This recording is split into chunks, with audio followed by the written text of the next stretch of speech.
کہ فرعون کون ہے۔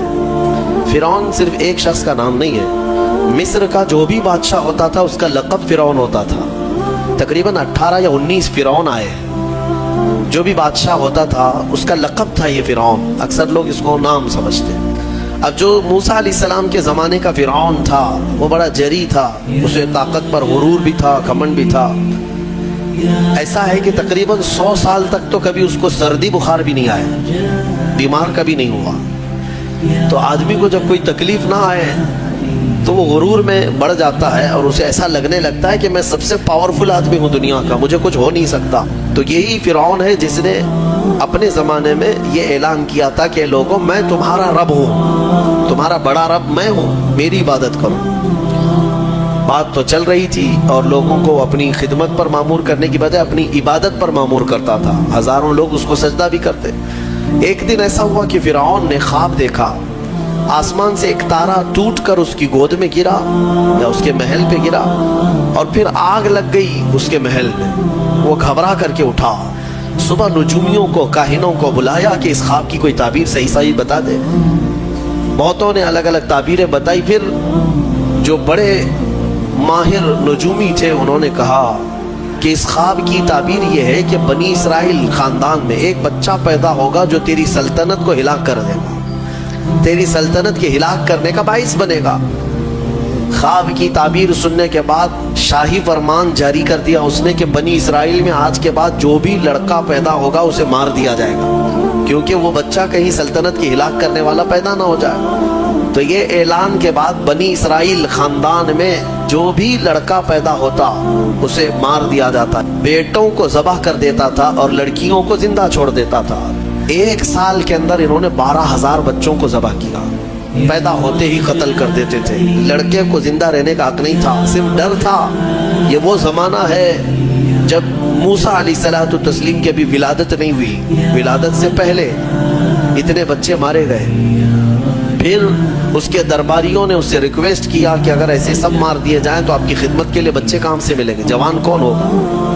تو 1 سال چھوڑا جاتا، 1 سال مارا جاتا۔ اتفاق ایسا کہ جس سال مارا جانے والا تھا اسی سال موسیٰ علیہ السلام کی پیدائش ہوئی۔ ان کی ماں حاملہ تھی اور پیدا ہونے کا وقت جب قریب آیا تو اللہ تبارک و تعالیٰ جسے جہاں چاہے بچائے، ہاں جس انداز میں چاہے وہ اللہ تعالیٰ حفاظت فرماتا ہے۔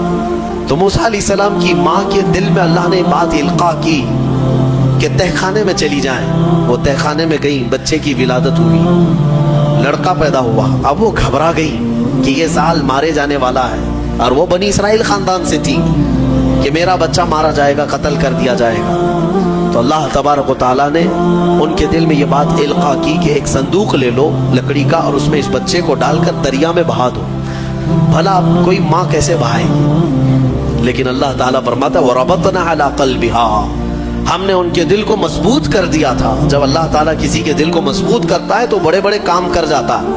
ان کی ماں صندوق میں رکھ کر کے بچے کو ایک دریا کے کنارے ڈال دیتی ہیں، بہا دیتی ہیں، اور اپنی بڑی بیٹی کو کہتی ہیں کہ دیکھتے رہنا یہ صندوق کہاں جاتا ہے۔ موسیٰ علیہ السلام کی جو بڑی بہن تھی وہ دیکھتی ہوئی جا رہی تھی اس صندوق کے پیچھے۔ صندوق بہتے بہتے بہتے ایک باغیچے کے کنارے لگا، وہ باغیچہ فرعون کا ہی تھا، اور فرعون کی بیوی وہاں پر ٹہلنے کے لیے شام کے وقت آیا کرتی تھی۔ جب وہ اپنی کنیزوں کے ساتھ وہاں آئی تفریح کے لیے تو ایک صندوق کو اپنے باغیچے کے کنارے لگا ہوا دیکھا، اٹھانے کے لیے کہا، اٹھایا گیا تو نہایت ہی خوبصورت بچہ۔ اللہ تعالیٰ نبیوں کو خوبصورتی دیا ہی ہوتا ہے۔ فرعون کے گھر میں کوئی بچہ نہیں تھا، اولاد نہیں تھی، تو فرعون کی بیوی نے اٹھا لیا اور کہا کہ لاؤ یہ بڑا خوبصورت بچہ ہے، حسین بچہ ہے، اور اپنے محل لے آئی۔ فرعون سے کہا کہ آج سمندر میں، دریا میں بہتا ہوا ایک بچہ کنارے پر آ لگا، میں نے اس کو اٹھا لیا ہے۔ فرعون نے کہا کہیں یہ بچہ تو نہیں جو میری سلطنت کو ہلاک کرنے کا سبب بنے۔ بیوی نے کہا ایسا کیسے ہو سکتا ہے، وہ تو بنی اسرائیل خاندان میں پیدا ہوگا، یہ تو کسی دریا سے بہتا ہوا آیا ہے، پتہ نہیں کون سے ملک سے آیا، کہاں سے آیا۔ تو بہرحال اس کی بیوی نے یہ کہا کہ اس کو مت مارو، لا تقتلوه عسى ان ينفعنا او نتخذه ولدا، قریب ہے کہ ہم اس سے فائدہ اٹھائیں گے یا اس کو بیٹا بنا لیں گے۔ بیوی کی بات پر راضی ہو گیا، فرعون جو ہے بیگم کی بات پر آ گیا۔ اور اس کے بعد رکھ لیا بچے کو. عورت کے مشورے پر عمل کرتے ہوئے اس نے رکھ تو لیا بچے کو. اب پرورش کی جب بات آئی, بچے کو دودھ پلانا ہے, تو تایاں کو بلایا گیا. شاہی خاندان میں بچے کی پرورش ہو رہی ہے. بہت ساری عورتیں آئی, دودھ پلانے کی کوشش کرتی رہی. موسیٰ علیہ السلام کسی کا دودھ نہیں پکڑتے تھے. ان کی بہن وہیں کھڑی تھی. اس نے کہا کہ میں ایک دایا کو جانتی ہوں جس کا دودھ ہر بچہ پی لیتا ہے. اس سے کہا گیا کہ بلا لاؤ. وہ جا کر اپنی ماں کو بلا لائی, اپنی ماں کو لے آئی, اور ان کی ماں آئی, موسیٰ علیہ السلام کو اپنے سینے سے لگائی تو دودھ پینے لگ گئے. تو سب میں یہ بات مشہور ہو گئی کہ یہ یہاں کی مشہور دایا ہے, اور یہ خاندان کے اندر رہے گی, شاہی خاندان میں, محل میں رہے گی, اور بچے کو پلانے کی اجرت بھی دی جائے گی, اجرت بھی دی جائے گی. فرعون کے گھر میں پرورش بھی, اور انہی کی ماں سے دودھ بھی پلانا, پھر پلس اس کی اجرت بھی دلانا. یہ شان ہے رب ذوالجلال کی. وہ جہاں چاہے جیسے چاہے پرورش فرمائے. حق کی حفاظت کرنا یہ مولا کی شان ہے. خیر, موسیٰ علیہ السلام فرعون کے گھر میں پرورش پاتے رہے. جب آپ کی عمر 2 سال کے قریب کی ہوئی, فرعون اور اس کی بیوی بیٹھے ہوئے تھے. موسیٰ علیہ السلام کھیلتے کھیلتے گود میں آئے اور فرعون کی داڑھی پکڑ کر اس کے منہ پہ تماچا لگا دیا. پہلی مرتبہ کسی نے بادشاہ کے منہ پر تماچا جڑا ہے تو بیٹا گھر کا, لیکن فرعون کو پہلی مرتبہ وہ زناٹے دار جو تھپڑ لگا, ہو سکتا ہے تارے نظر آ گئے ہوں, وہ گھبرا گیا. کہا کہ یہ بچہ ایسا کیسے مجھے مار سکتا ہے, ہاتھ کیسے اٹھا سکتا ہے. دسترخوان سے اٹھ گیا اور کہا اپنی بیوی سے, بیگم مجھے لگتا ہے یہی وہ بچہ ہوگا, یہی بچہ ہوگا جو سلطنت کے ہمارے خلاف جائے گا. پھر بیگم نے کہا ایسا کیسے ہو سکتا ہے, بچہ ہے, چھوٹا ہے, اور لاڑ پیار میں بچے ماں باپ کے ساتھ اس طرح کی حرکتیں کرتے ہیں. فرعون نے کہا نہیں, مجھے چیک کرنا ہے, یہ بچہ جاندار ہے, جانکار ہے, یہ جانتا ہے. تو پھر موسیٰ علیہ السلام کا وہاں پر امتحان لیا ہے. فرعون کی بیوی بچانے پر لگی ہوئی تھی. فرعون نے کہا کہ ٹھیک ہے, دیکھتے ہیں یہ کہ بچے کو سمجھ ہے یا نہیں ہے. امتحان کے لیے بیگم نے کہا ایک کام کرو, ایک برتن میں آگ کی انگارے دہکتے ہوئے کوئلے وہ بھی لائے جائیں, اور ایک برتن میں سفید پھول لائے جائیں. اگر بچہ عقل مند ہوگا تو پھولوں کو پکڑے گا, نہیں تو پھر یہ لال چیز کی طرف بچوں کا ہاتھ زیادہ جاتا ہے, آگ دیکھے گا. کہا ٹھیک ہے, یہ آزمائش کی جائے گی. ایک برتن میں آگ کے لال سرخ انگارے کوئلے لائے گئے, اور ایک برتن میں پھول لائے گئے, دونوں رکھے گئے. موسیٰ علیہ السلام کیا, ہر نبی ماں کے پیٹ سے ہی ہر چیز کو جانتے ہیں. اللہ تعالیٰ انہیں علم بھی نوازا ہے. موسیٰ علیہ السلام کو بلایا گیا, 2 سال کی عمر ہے, کہ بچے ان دونوں میں سے کوئی چیز اٹھا لو, اٹھا لو. تو موسیٰ علیہ السلام کا ہاتھ پھولوں کے برتن کی طرف ہی بڑھنے لگا. یہ تو امتحان تھا. جبرائیل علیہ السلام اسی وقت نازل ہوئے اور آپ کا ہاتھ پکڑ کر کے آگ میں ڈالا. آگ میں سے ایک کوئلہ موسیٰ علیہ السلام اٹھائے اور اپنے منہ میں رکھ لیے, جس کی وجہ سے آپ کی زبان جل گئی, ہاتھ میں بھی آگ لگی. پھر فوراً ہٹایا گیا. فرعون کو وہ سیٹسفائیڈ ہو گیا کہ نہیں, یہ جانتا نہیں ہے, جانتا ہوتا تو آگ نہیں اٹھاتا. بہرحال موسیٰ علیہ السلام کو اس آگ کے کوئلے کے زبان پر رکھنے کی وجہ سے زندگی بھر اس کا اثر رہا, زبان نے زندگی بھر اثر رہا. پھر جوانی آئی موسیٰ علیہ السلام کی, اسی گھر میں پرورش پاتے ہوئے. پھر آپ وہاں سے نکلے اور آپ کی ماں نے آپ کو ساری چیزیں بتا دیں کہ ہم بنی اسرائیل سے ہیں, نبیوں کا خاندان ہے, اللہ تبارک و تعالیٰ کی عبادت پر ہم ہیں, اور فرعون ظالم ہے اور وہ اپنی پرستش کرواتا ہے, اپنی عبادت کرواتا ہے, لہذا ہم فرعون کے خاندان سے نہیں ہیں. موسیٰ علیہ السلام جوان ہونے کے بعد ان تمام سچویشن کو سمجھ چکے تھے, سارے حالات. ایک بار ایسا ہوا کہ موسیٰ علیہ السلام اپنی بستی سے باہر کی طرف جا رہے تھے, 2 لوگوں کو لڑتے ہوئے دیکھا. ایک بنی اسرائیل کا تھا, ان کے خاندان کا تھا, ایک فرعون کے خاندان کا تھا. تو ان کے خاندان کا جو آدمی تھا وہ پکارا موسیٰ علیہ السلام, ہائے ہائے میں مرا جا رہا ہوں, مجھے بچا لو, موسیٰ مجھے بچا لو. موسیٰ علیہ السلام آئے, دیکھا دونوں جھگڑ رہے ہیں. ایک تو اپنے خاندان کا تھا بنی اسرائیل, ویسے بھی بنی اسرائیل پر اس وقت بڑا ظلم کیا تھا فرعون نے. تو موسیٰ علیہ السلام نے موقع پاتے ہی, یعنی وہ فرعونی تھا, ایک گھونسا لگایا اس کو, ایک گھونسا اس کو لگایا, وہ زمین پہ گرا اور مر ہی گیا, ختم ہی ہوا. نبی کا پنجہ لگایا, نبی کے ہاتھ سے ایک مار کھایا اور مر گیا. یہ ایک گھونسا لگایا اور اس کا کام تمام کر دیا موسیٰ علیہ السلام. پھر حضرت موسیٰ علیہ السلام کو افسوس ہوا کہ یہ مجھ سے کیا ہو گیا, یعنی میں نے تو اس دونوں کے جھگڑوں کو چھڑانے کے لیے کوشش کیا لیکن میرے ہاتھ سے یہ مر گیا. اللہ کی بارگاہ میں آپ نے استغفار کرنا شروع کیا, اے اللہ تو مجھے معاف فرما دے. فغفر لہ, اللہ تعالیٰ نے معاف بھی فرمایا, آیتیں نازل ہوئی. پھر چند دن کے بعد ایسا ہوا, پھر ان کے خاندان والا بنی اسرائیلی ایک بار پھر کسی سے لڑ رہا تھا, دوسرا ہی دن تھا. موسیٰ علیہ السلام کو پھر آج اس نے پکارا. تب موسیٰ علیہ السلام نے کہا غلطی تو تیری ہی ہے, کل بھی تو ہی لڑ رہا تھا, آج بھی تو ہی لڑ رہا ہے, یعنی روز تو نے پیشہ بنا لیا لڑنے کا. تو موسیٰ علیہ السلام اپنا پنجہ لے کر اسی کی طرف آنے لگ گئے. یہ جو اسرائیلی تھا تو وہ ڈر گیا, اس کو پتا تھا کہ کل کیا ہوا ہے, ایک گھونسا کھانے کے بعد ہوتا کیا ہے. تو چیخنے لگا, اتريد ان تقتلني كما قتلت نفسا بالامس, موسیٰ کیا تو مجھے بھی ویسے ہی قتل کرنا چاہتا ہے جیسے کل تو نے قتل کیا تھا. یہ کہتے ہوئے وہ جھگڑا چھوڑ کر بھاگ گیا. اب بھاگ کر جا کر فرعون کے خاندان والوں کو, بلکہ فرعون کو سب بتا دیا کہ موسیٰ بنی اسرائیل سے ہیں اور ایک فرعونی کو, ایک تمہارے خاندان والے کو کل موسیٰ نے قتل کیا ہے. تو معاملہ بڑا بگڑ گیا. فرعون کے دربار میں یہ سب اس نے چغلی کیا. بتاؤ وہ کون تھا؟ بنی اسرائیل خاندان سے, موسیٰ علیہ السلام کے خاندان کا تھا, اور فرعون کے ہاں چغلی کیا ہے انہی کی, موسیٰ علیہ السلام کی چغلی کیا انہی کے خاندان کا آدمی فرعون کے ہاں جا کر بتایا. فرعون پوری تیاری کر کے کہا کہ موسیٰ کو پکڑو, اور میں پہلے سے کہتا آ رہا تھا کہ وہی بچہ ہے اور میرا گمان صحیح نکلا. اس بنیاد پر اس نے اپنی بیوی کو سزا دینا شروع کیا, حضرت آسیہ. اس بنیاد پر وہ عذاب اس قدر دیا کہ ان کے ہاتھوں پر میخ مار کر انہیں سلاتا تھا, ان کو بالوں سمیت چھت سے لٹکا دیا جاتا تھا. بہت شدت کی تکلیف دی حضرت آسیہ کو, کیونکہ وہ موسیٰ علیہ السلام پر ایمان لاتی, وہ موسیٰ کے خدا پر ایمان رکھتی تھی. تو فرعون نے اپنے جاں بازوں کو, اپنے لڑاکوں کو بھیجا کہ پھر موسیٰ کو پکڑو.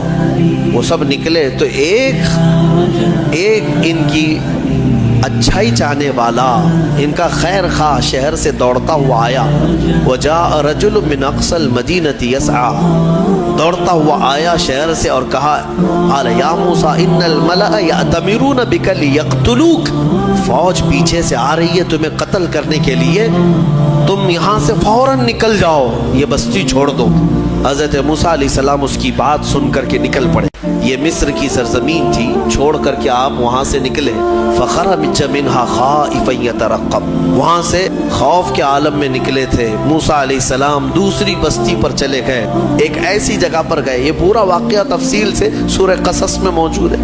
ایک بستی پر پہنچے تو وہاں پر دیکھا ہے کہ ایک کنویں پر بھیڑ لگی ہوئی ہے, بہت ساری بھیڑ ہے, پانی کھینچ رہی ہیں. اس میں دو لڑکیاں دور شرماتے کھڑی ہیں, وہ پانی لینے کے لیے بھیڑ میں نہیں جا پا رہی. تو موسیٰ علیہ السلام بھیڑ کو چیرتے ہوئے آئے اور ان دو لڑکیوں کے لیے پانی آپ نے ڈول سے نکل, آپ مضبوط تھے, قوی تھے, طاقتور تھے. پانی آپ نے نکالا اور پانی نکال کر ان دونوں لڑکیوں کو دیا. تو وہ جوان لڑکیاں تھیں, انہوں نے کہا کہ چلو, ہمارے باپ اس شہر کے بڑے نیک اور پرہیزگار آدمی ہیں, ہم تمہیں لے کر کے چلتی ہیں اور اپنے باپ سے تمہیں اجرت دلائیں گے. تم دیکھنے میں بڑے اچھے لگتے ہو, اجنبی ہو, مسافر ہو, اجرت دلائیں گے جو پانی تم نے ہمیں ڈول سے کھینچ کر دیا. موسیٰ علیہ السلام ان کی بات پر چل پڑے. کہاں وہ دونوں لڑکیاں اپنے گھر لے آئیں تو ان کے والد جو تھے وہ کوئی عام انسان نہیں, وہ حضرت شعیب علیہ السلام تھے, اللہ کے نبی تھے. تو یہ دونوں نبی کی بیٹیاں تھیں. موسیٰ علیہ السلام آئے, پوچھا کہ تمہارے ساتھ کیا ہوا. موسیٰ علیہ السلام نے سارا اپنا واقعہ حضرت شعیب علیہ السلام کے پاس بیان کیا. تو حضرت شعیب علیہ السلام نے کہا, نجوت من القوم الظالمین, تم ایک ظالم قوم سے نجات پا کر کے آئے ہو, رہو ہمارے ہاں رہو, کوئی حرج نہیں ہے. اب اجرت کیا دی جائے گی تمہیں, جو ہماری بیٹیوں کو تم نے پانی کھینچ کر دیا. تو حضرت شعیب علیہ السلام نے کہا قال احد ابنتی ہاتین علی ان قالت احداہما، ان کی بیٹیوں میں سے حضرت شعیب علیہ السلام نے کہا ہاں میں انی ارید ان انکحکا، میں چاہتا ہوں کہ میری دونوں بیٹیوں میں سے ایک سے تمہارا نکاح کر دوں۔ کس بات پر؟ وہ اجرت کے طور پر نکاح بھی کر دوں گا، اور پلس مہر کیا رہے گا؟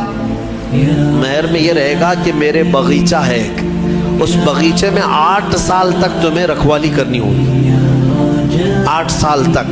حضرت موسیٰ علیہ السلام نے کہا ٹھیک ہے۔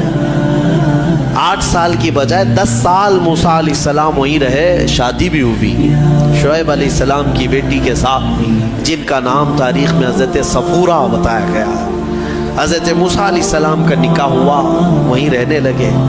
10 سال کے بعد موسیٰ علیہ السلام پھر اپنی بیوی کو لے کر، اپنے گھر والوں یعنی اپنی اہلیہ کو لے کر نکل پڑے واپس۔ پھر آپ سفر پر تھے۔ حضرت موسیٰ علیہ السلام جب آئے اپنی بیوی کو لے کر، تو اللہ تعالیٰ نے فرمایا اب جاؤ فرعون کے پاس، اس کو ہدایت کی تلقین کرو، تبلیغ کرو، اس سے کہو کہ اللہ وحدہ لا شریک کی عبادت کرے۔ لیکن جانے سے پہلے موسیٰ علیہ السلام کو اللہ نے ایک اور ٹریننگ سے گزارا۔ آپ کے ہاتھ میں ایک لکڑی ہوا کرتی تھی، چھڑی، جو آپ کا عصا تھا۔ اللہ نے فرمایا اے موسیٰ اس لکڑی کو زمین پر چھوڑو۔ آپ نے زمین پر چھوڑ دیا۔ قال القها یا موسیٰ فالقاها فاذا هي حیۃ تسعى۔ قرآن کہتا ہے جیسے ہی موسیٰ علیہ السلام نے زمین پر اس لکڑی کو ڈالا، وہ ایک خوفناک اژدہا سانپ بن گیا۔ اژدہا اتنا خطرناک کہ لوگ دیکھیں تو ہیبت طاری ہو جائے۔ موسیٰ علیہ السلام پیچھے ہٹ گئے۔ اللہ فرماتا ہے خذھا ولا تخف، پکڑ لو اس کو، ڈرو مت۔ موسیٰ علیہ السلام دوبارہ اس سانپ کو پکڑتے ہیں تو پھر سے وہ لکڑی بن گیا۔ یہ معجزہ تھا موسیٰ علیہ السلام کا کہ لکڑی کو زمین پر ڈالو تو سانپ رینگنے والا، اور ہاتھ میں لے لو تو پھر لکڑی۔ دوسرا معجزہ تھا آپ کا کہ حضرت موسیٰ علیہ السلام سے کہا گیا وَضْمُمْ يَدَكَ إِلَى جَنَاحِكَ تَخْرُجْ بَيْضَاءَ مِنْ غَيْرِ سُوءٍ، آپ اپنے ہاتھ کو، مٹھی کو اپنے جیب میں ڈالو۔ اَدْخِلْ يَدَكَ فِي جَيْبِكَ، آپ اپنے جیب میں اپنی مٹھی کو ڈالو، ہاتھ کو، اور جب ہاتھ جیب میں ڈال کر باہر نکالتے تو پورے ہاتھ میں سورج سے زیادہ روشنی چمکتی تھی۔ ہاتھ یوں کریں تو بہت تیز روشنی کہ رات کے وقت اگر آپ ہاتھ نکالیں تو پورا اجالا ہو جائے۔ یہ دوسرا معجزہ تھا حضرت موسیٰ علیہ السلام۔ یہ 2 معجزے دے کر اللہ نے بھیجا فرعون کے پاس، جاؤ اور اس کو ایمان کی دعوت دو۔ اللہ نے فرمایا اب یہ لے کر کے چلو۔ حضرت موسیٰ علیہ السلام مصر میں آئے، فرعون کو بھنک لگی۔ حضرت موسیٰ علیہ السلام پہلے اس کو کہتے ہیں دیکھو میں اللہ کا نبی ہوں، میں اللہ کی طرف سے بھیجا گیا ہوں، تم جو لوگوں کی عبادت کرواتے ہو اپنے لیے اس کو ختم کرو اور اس رب پر ایمان لاؤ جس نے تجھے بھی پیدا کیا مجھے بھی پیدا کیا۔ فرعون نے کہا موسیٰ تو میرے گھر میں پلا ہے، دیکھتے نہیں میں بڑا رب ہوں سب کا، میں کب سے پال رہا ہوں، تم یہ کون سی چیز لے کر کے آئے؟ حضرت موسیٰ علیہ السلام نے پھر دعوت جاری رکھی تو فرعون نے کہا تمہارے حق ہونے کی کیا علامت ہے؟ موسیٰ علیہ السلام نے کہا مجھے اللہ تعالیٰ نے غیب سے کچھ طاقت عطا فرمائی، میں وہ تجھے دکھاؤں گا۔ فرعون نے کہا ایسی تو طاقتیں میرے پاس بہت ہیں۔ کہا لے آؤ، تمہاری جتنی طاقتیں جمع کرو، میرے مقابل میں سب کو لے آؤ۔ فرعون نے اپنے زمانے کے سارے جادوگروں کو جمع کیا، کہا موسیٰ کا مقابلہ کرنا ہے۔ سب جادوگر آئے، بڑے بڑے جادو کرنے والے، تو وہ سارے جادوگر آئے موسیٰ علیہ السلام کے مقابل میں ایک میدان میں سب جمع ہوئے۔ موسیٰ علیہ السلام نے فرمایا تم کیا دکھانا چاہتے ہو؟ تو وہ چھوٹی چھوٹی رسیاں لے کر کے آئے تھے۔ کہا کہ اے موسیٰ ہمارے پاس بڑی طاقت ہے، ہم بہت ساری چیزوں کی حقیقت بدل دیتے ہیں۔ کہا ٹھیک ہے دکھاؤ۔ انہوں نے اپنی رسیاں میدان میں ڈالیں تو سب کے سب وہ سانپ بن کر کے لوٹنے لگے۔ اتنے سانپ کے میدان بھر گیا، سب کے پاس جو جو رسیاں تھیں۔ اب موسیٰ علیہ السلام کو رب نے فرمایا اے موسیٰ تم اپنا عصا بھی ڈالو، اپنی لکڑی ڈالو۔ موسیٰ علیہ السلام اپنا عصا ڈالتے ہیں، یہ بڑا اژدہا منہ کھولا، وہ سارے سانپ کے بچے چلے گئے منہ میں، سب نکل گیا، وہ ایک ہی سانس میں سب کھا گیا، پکڑ لیا آپ نے۔ کہا اور ڈالو، اور کچھ ہے؟ تو وہ سب کانپنے لگے. اس لیے کہ تفسیر میں بزرگ فرماتے ہیں، مفسر شہیر احمد یار خان نعیمی رحمۃ اللہ علیہ، ان کو معلوم تھا رسیاں کھا گیا اور تھوڑی دیر کھڑے رہیں گے تو ہم کو بھی کھا سکتا ہے. جلدی سے انہوں نے کہا آمنا برب ہارون و موسیٰ، ہم ایمان لائے ہارون اور موسیٰ کے رب پر، ہم تمہیں اللہ کا نبی مانتے ہیں، نہیں مقابلہ نہیں کرنا. فرعون جن کو مقابل میں لایا تھا وہ سب کے سب موسیٰ والے ہو گئے، موسیٰ علیہ السلام کی طرف آ گئے. موسیٰ علیہ السلام پر سارے ایمان لائے. فرعون کا غصہ اور تیز ہوا، اس نے کہا اب ہم مار دیتے، لیکن اللہ کا عذاب فرعونیوں پر آیا، کئی طرح کے عذاب آئے. اللہ تبارک و تعالیٰ نے آخر میں آخری کی طرف آتا ہوں، موسیٰ علیہ السلام کو حکم فرمایا کہ تم اپنے ایمان والوں کو لے کر نکل چلو مصر کے کنارے طور سینا کی طرف. حضرت موسیٰ علیہ السلام نکلے اپنی فوج کو لے کر، بیچ میں سمندر آتا ہے. اللہ نے حکم فرمایا اپنا عصا اس پر مارو. ایک لکڑی ہے، کام کتنے کرتی ہے، کیا کیا کام ہے، سارے لوگوں سے مقابلہ بھی اسی کا کام ہے. اللہ کے نبیوں کے ہاتھ سے جو چیز لگ جاتی ہے اس کی عظمت ہی کچھ اور ہوتی ہے. موسیٰ علیہ السلام سمندر پر عصا مارتے ہیں، 12 راستے جاری ہو گئے، سوکھے راستے سمندر پر. موسیٰ علیہ السلام اپنے اہل ایمان امتیوں کو لے کر نکل پڑے. فرعون اپنے لشکریوں کو لے کر مقابلے کے لیے آیا تھا. اس نے کہا موسیٰ کے پیچھے چلو، پکڑو ان کو کسی طرح. وہ اپنی فوج کو سمندر میں وہی راستوں میں ڈالا. اللہ فرماتا ہے ہم نے سمندر کو جیسا تھا ویسے ملا دیا. سمندر میں وہ ہمیشہ کے لیے اپنی پوری فوج سمیت غرق ہو گیا، ہمیشہ کے لیے مر گیا. کس چیز سے مارا اللہ نے اس کو؟ پانی سے مارا، جبکہ پانی کی کوئی حیثیت نہیں سمجھی جاتی، بہت ہلکی چیز. لیکن اللہ جب اسے جوش دیتا ہے تو یہی پانی کبھی سونامی بن جاتا ہے، یہی پانی کبھی فرعون کو ہلاک کرتا ہے. اللہ تعالیٰ چھوٹی طاقتوں کو بھی جب چاہے بڑی قوت عطا کرتا ہے. میرے عزیزو، موسیٰ علیہ السلام اس فرعون سے نجات پا کر اپنی پوری قوم کو لے کر میدان تیہ کے قریب آئے. پھر اس کے بعد بہت سارے موسیٰ علیہ السلام کے واقعات ہیں. ان میں سے جو چیزیں ہمیں سیکھنی ہیں وہ یہی ہے، فرعون کی زندگی جس کو اللہ تعالیٰ نے ہمیشہ کے لیے راندہ بارگاہ کیا، بلکہ کئی سالوں کے بعد سمندر نے بھی اس کی لاش کو اٹھا کر باہر پھینکا.